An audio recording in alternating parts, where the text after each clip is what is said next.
players, the king of Clash, and today we are without Will Trimmer, and we are doing a tutorial video. Today I am not on my main account still, but I am playing with my main account's deck. On my main account though, all of these cards are maxed, so it's going to be different, which is why I've decided, why not enter this global tournament with this deck. So I'm going to show you guys just how to use it in general. So the main point is it's really good at defense, and if your opponent does not have log, you really need to take advantage of that because it will help you in like every way possible. Like already, that's 600 damage on the tower.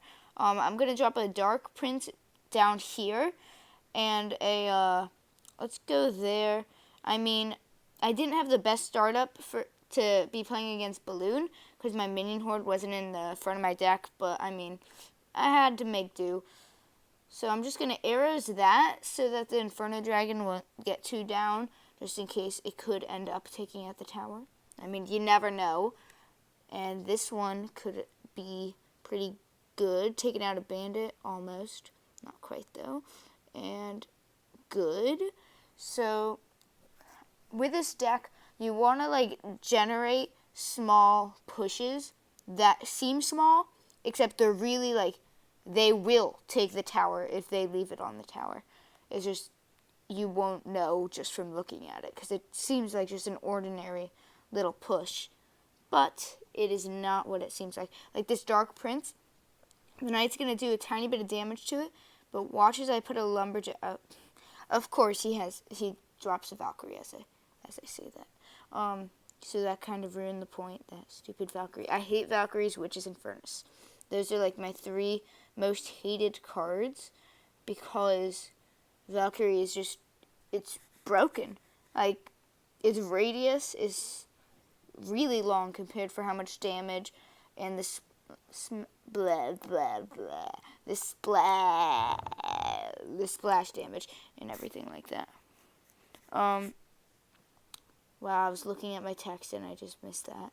So we're down 1 tower, but we got a tower. With this deck, you want to be tower and tower and not like just a stalemate. Because if it's a stalemate, it'll probably end up as a draw unless you somehow like push through. Like right now, this push here is one of the deck's bigger pushes. But like watch, it's going to end up like taking that tower. And there's nothing they can do. They even use their arrows. And because they use their arrows, I will be able to drop the minion horde, and the minion horde will get me a 3 crown, because that's just how this deck works. If they make one mistake, it is critical. The game is over.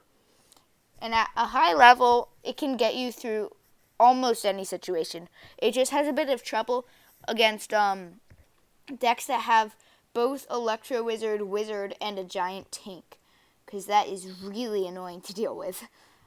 So I'm just going to hop into one more, and then I'm going to give you guys a little card review in the Clash Royale section.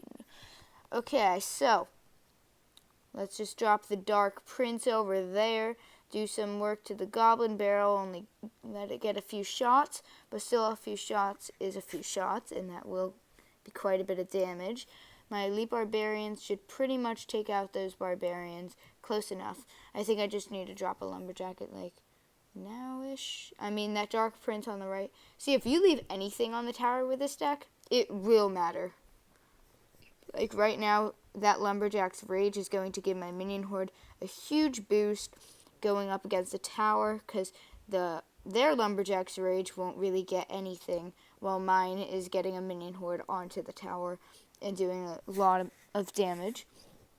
So, like, right now, I don't think he is log, but he has a lot of, like, he is hog and goblin barrel. With that, you actually just want to use your arrows. Normally, I don't use my arrows or a minion horde too boldly, because, see, with the bandit and goblin barrel push, the bandit will dash through the log, which most of the time they are not expecting, which is what makes the bandit such a great card, because then the bandit will get to the tower, and they will not be expecting it one bit. Like right now, he's probably going to defend with like barbarians or something, or that. I mean, that told you, barbarians. And then I'm just going to drop the minion horde, and the Lumberjack's Rage gets the minion horde all the way to the tower.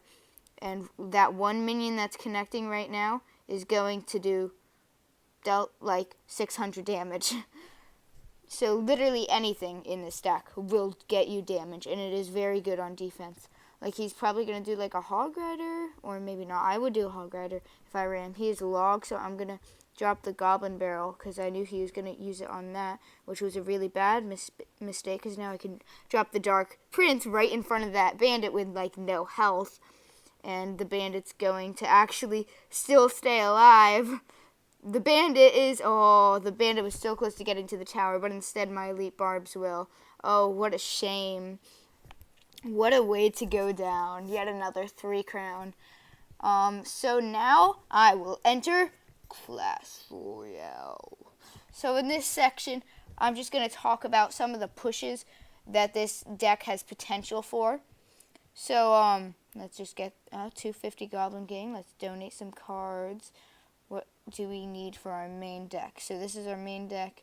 Let's upgrade the Goblin Barrel. Okay, so back to this deck. Inferno Dragon, whenever you play it on like a P.E.K.K.A. or Golem or something, you also want to drop either Elite Barbarians, Dark Prince, or like Lumberjack. You don't want to do Bandit, because what happens is normally they have like Wizard or Electro Wizard, and especially with Elite Barbarians, they one-shot, if they're at max level, they'll one-shot any type, like any level Wizard, and E-Wiz, but also if they are like attacking the Golem or the P.E.K.K.A. and they're in front, like they're closer to the Electro Wizard than the Inferno Dragon, they will target the Elite Barbarians while your Inferno Dragon deals a lot of damage. And we have the Lumberjack, Goblin Barrel, which is good for like a starter off to the beginning of the game. And late game, if you figure out they have log, you just do Bandit and Goblin Barrel. Minion Horde and Arrows are more for like last minute defense situations. Literally any of these 3 cards are good with Goblin Barrel, but like these 3 are the main defense. This is like the last minute offense, and this is just like some chip, and these are your defense. And that will wrap up this week's Clash Royale.